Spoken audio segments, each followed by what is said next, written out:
Batang si Chog Moral, nagpakitang gilas na naman sa isang ligang labas. Grabe ang batang to, mamaw mag-jelly at napakalupit pa ng kanyang ginawang mga no-look pass. At saan nga ba maglalaro ang batang to sa kanyang kolehiyo?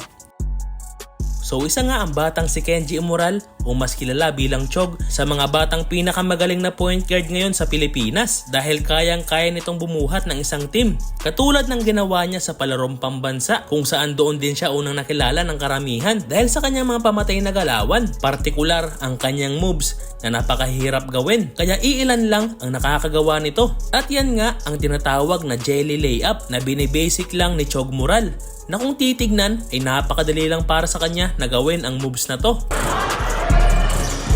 At hindi lang sa Pilipinas ngayon naglalaro si Chog Moral dahil kinukuha rin siya bilang import sa ibang bansa tulad ng maglaro siya sa Thailand nitong kamakailan lang at tinanghal pa siyang MVP. Kaya para sa akin, masasabi kong mamaw talaga ang batang si Chog Moral. Kaya marami ring nagsasabing isa nga ang batang si Chog sa magiging muka ng Philippine basketball in the future at magre-represent ng Gilas Pilipinas balang araw. Samantala, muling nagpakitang gilas nga ang batang to sa isang ligang labas at nakasama pa nga niya dito ang Shaolin Devil ng Litran na si CJ Delfino. At talagang sikat na ngayon ang batang si Moral dahil marami nagpapa-autograph at pinagkakaguluhan din siya ng mga fans. At hindi maitatanggi na napakaingay na ngayon ng pangalan ni Chog Moral. Ngunit ang tanong ng iilan ay kung saan nga ba magkukumit at maglalaro itong si Moral sa pagtungtong niya ng kolehiyo. So nauna ko na ang sinabi noon na ayon kay Chog ay merong nag-o-offer sa kanya na maraming mga paaralan sa Maynila tulad ng UST, Litran at marami pang iba. At ayon noon sa kanya ay wala pa siyang napiling university.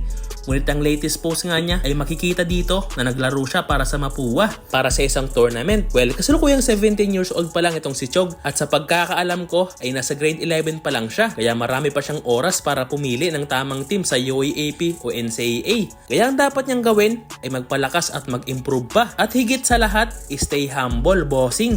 So yun, ito nga at panoorin naman natin ang kanyang mga highlights sa ligang labas na pinaglaruan niya.